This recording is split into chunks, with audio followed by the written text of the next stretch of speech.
उम्मीदवार बीजेपी के हैं लेकिन प्रचार कांग्रेस का कर रहे हैं। जी हां, मांधाता से बीजेपी के संभावित प्रत्याशी नारायण पटेल एक सभा में लोगों से कांग्रेस को वोट करने की अपील कर बैठे, लेकिन मंच पर बैठे दूसरे लोगों ने जैसे ही उन्हें गलती का एहसास करवाया तो उन्होंने अपनी गलती सुधारी। नारायण पटेल कांग्रेस छोड़कर बीजेपी में शामिल हुए और खंडवा की मांधाता विधानसभा से बीजेपी के संभावित उम्मीदवार हैं। मांधाता में एक सभा को संबोधित करते हुए नारायण पटेल ने लोगों से अपील की कि जब वो वोट देने के लिए जाएं तो उन्हें सिर्फ पंजा दिखना चाहिए, लेकिन उनके बगल में बैठे दूसरे नेता ने फौरन उन्हें टोका, गलती का एहसास करवाया। तो नारायण पटेल ने माफी मांगते हुए कहा कि आप लोगों को पंजा नहीं फूल दिखना चाहिए।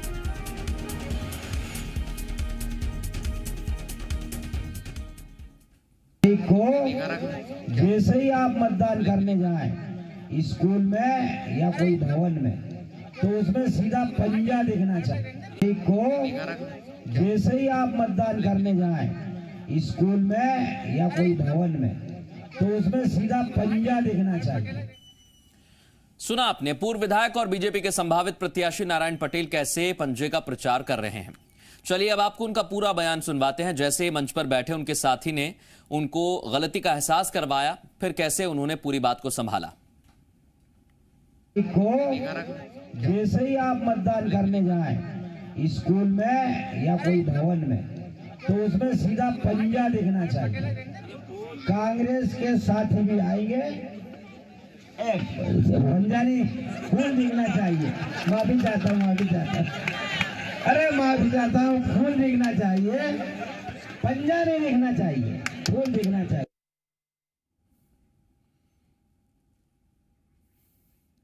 प्रमोद शर्मा हमारे सहयोगी हमारे साथ जुड़ गए हैं।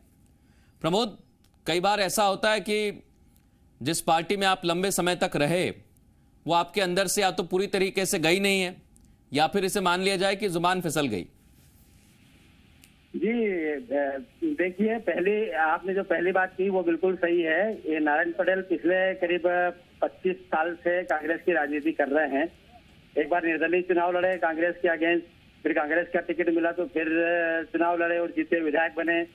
और इन 25 सालों में जो है, क्योंकि कांग्रेस का काम किया, कांग्रेस के कार्यकर्ता रहे, तो अंदर वो चीज आ ही जाती है। इसलिए जो है वो मंच पे उनकी जुबान फिसली है। तो यूँ कहे कि जुबान फिसली नहीं है, वो जुबान के अंदर ही थी जो सामने आ गई है। बाद में फिर जो पड़ोस में मंच पे जो लोग बैठे हुए थे उन्होंने उनको याद दिलाया, फिर उन्होंने माफी मांगी और कहा कि नहीं नहीं गलती हो गई, कांग्रेस ने कमल के फूल पर बटन दबाना है। तो ये एक सभा की बात थी। अब चूंकि सोशल मीडिया का जमाना है तो ये सारी चीज वायरल हो गई है। अब वो सफाई देना उनको जो है लंबे समय तक एक मुद्दा जो है वो कांग्रेस को मिल गया है और भाजपा के इस कैंडिडेट को अपनी जगह जगह सफाई देना पड़ेगी। बहुत शुक्रिया प्रमोद तमाम बातचीत के लिए। हमारे सहयोगी हमारे साथ जुड़े थे। जरूर ये मुद्दा तो है ही, क्योंकि अगर आप संभावित उम्मीदवार हैं किसी पार्टी के और विपक्षी पार्टी का प्रचार कर दें और फिर कहें कि जुबान फिसल गई तो मुश्किल जरूर खड़ी हो जाती है। सीधे रुख करेंगे हमारे सहयोगी विवेक पटिया हमारे साथ भोपाल से लाइव जुड़े हुए हैं।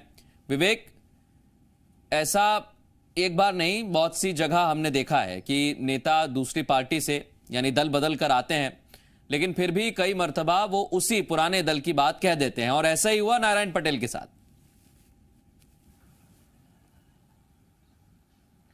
मर्दुल, कई बार जो हकीकत है वो कई व्यक्ति जो है भूल नहीं पाता है। नारायण पटेल कांग्रेस के लंबे समय से नेता रहे हैं, कांग्रेस के लिए वोट मांगते रहे हैं, फिर प्रत्याशी बने, चुनाव लड़े।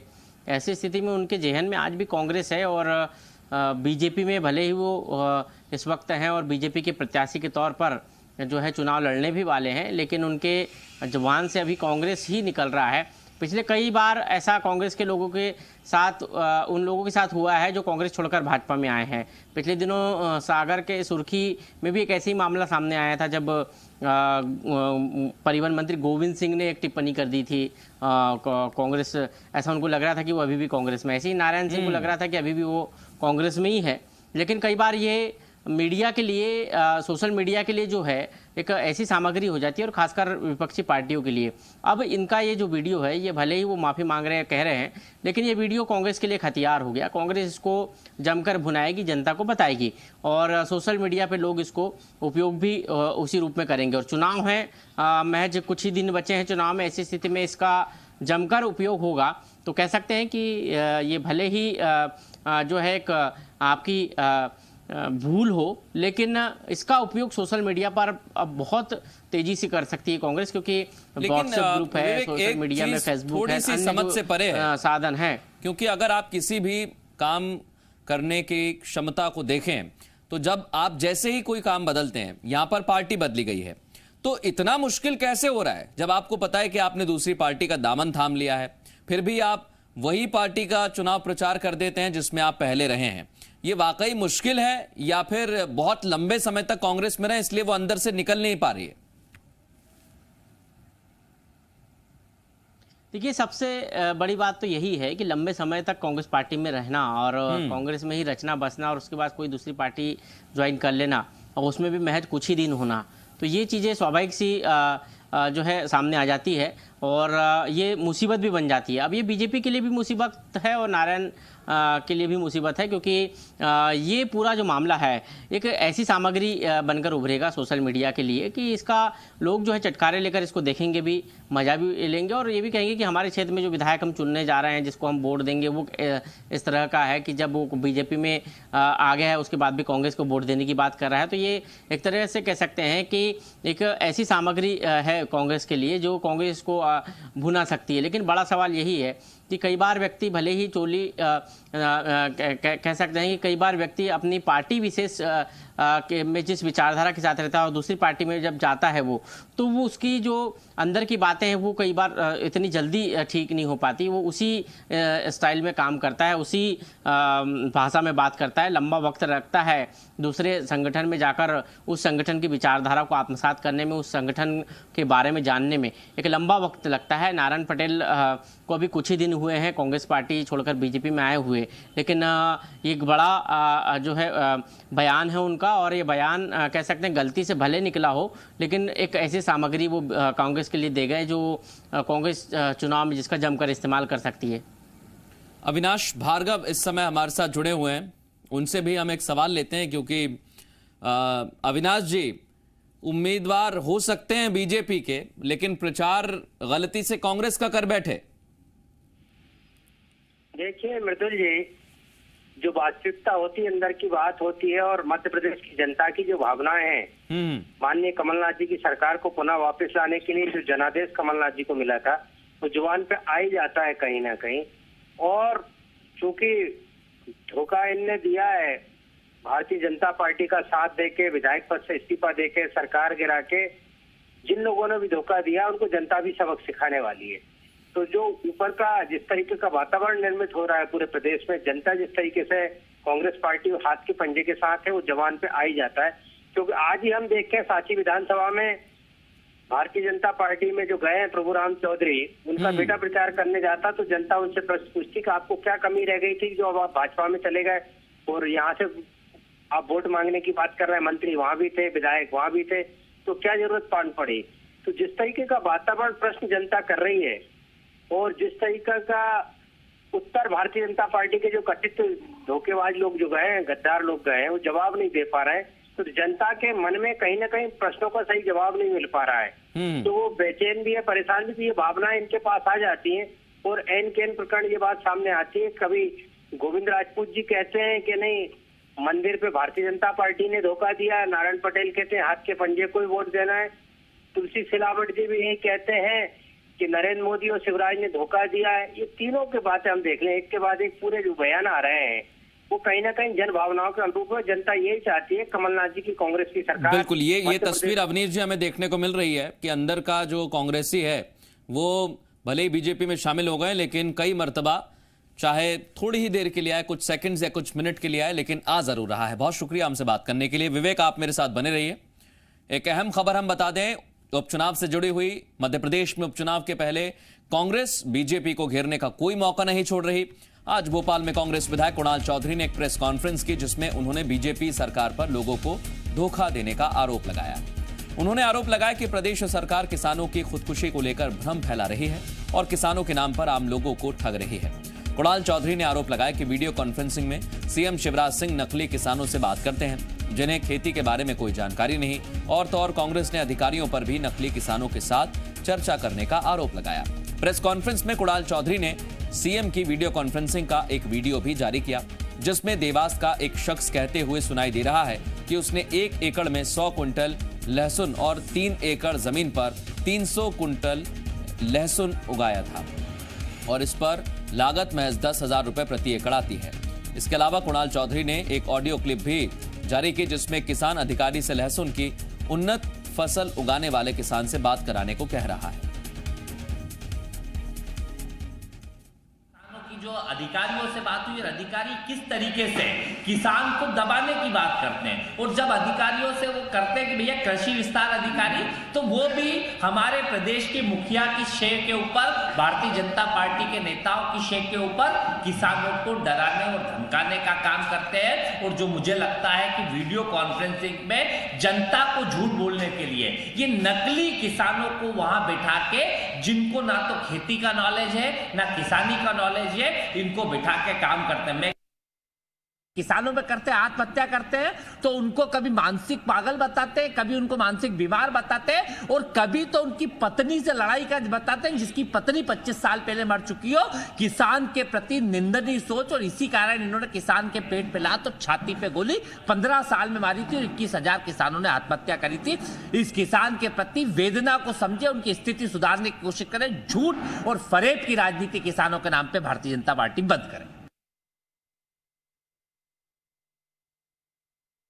हमारे प्रदेश के मुखिया वीडियो कॉन्फ्रेंसिंग के माध्यम से जनता में भ्रम फैलाने का काम कर रहे हैं, और ऐसी भ्रम वाली राजनीति का हम विरोध करते हैं। और इस प्रकार के अधिकारियों पे सीधे कार्रवाई होना चाहिए, और कहीं ना कहीं मुखिया को भी जवाब देना चाहिए कि झूठ बैठ के जनता को परोसने की मध्य प्रदेश के किसानों के नाम पे क्या जरूरत है।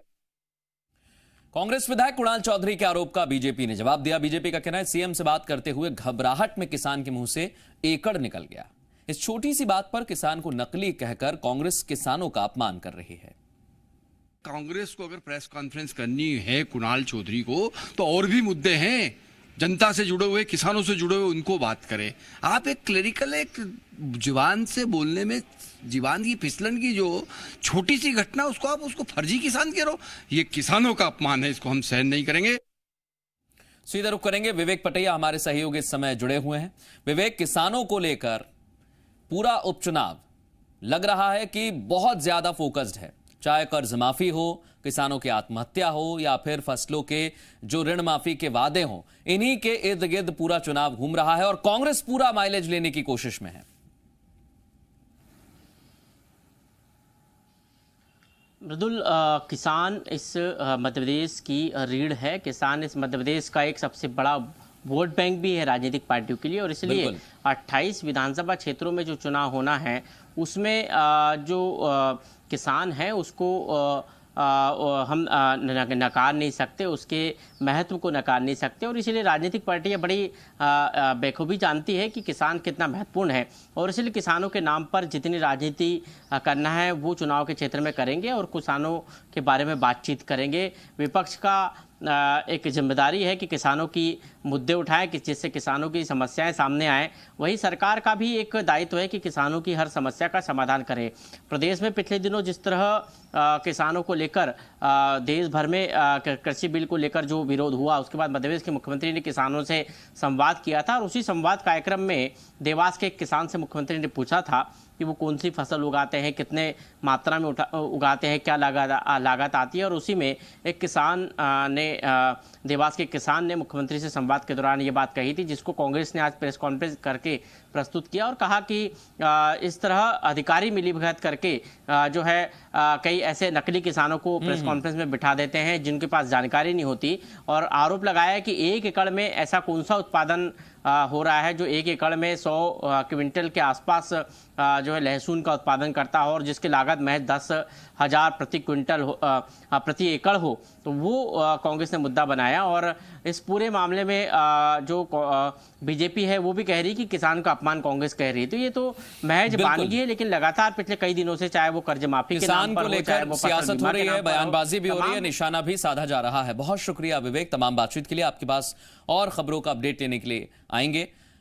खबर मिल रही है महिलाओं के खिलाफ बढ़ते अपराध के साथ बेरोजगारी और किसानों की आत्महत्या को लेकर पूर्व सीएम कमलनाथ ने शिवराज सरकार को निशाने पर लिया। पूर्व सीएम ने कहा कि एमपी में रेप कैपिटल ये बन गया है। एमपी किसानों की पीड़ा और बेरोजगारी की राजधानी भी बन रहा है, लेकिन उपचुनाव में जनता शिवराज सरकार को इसका मुंहतोड़ जवाब देगी।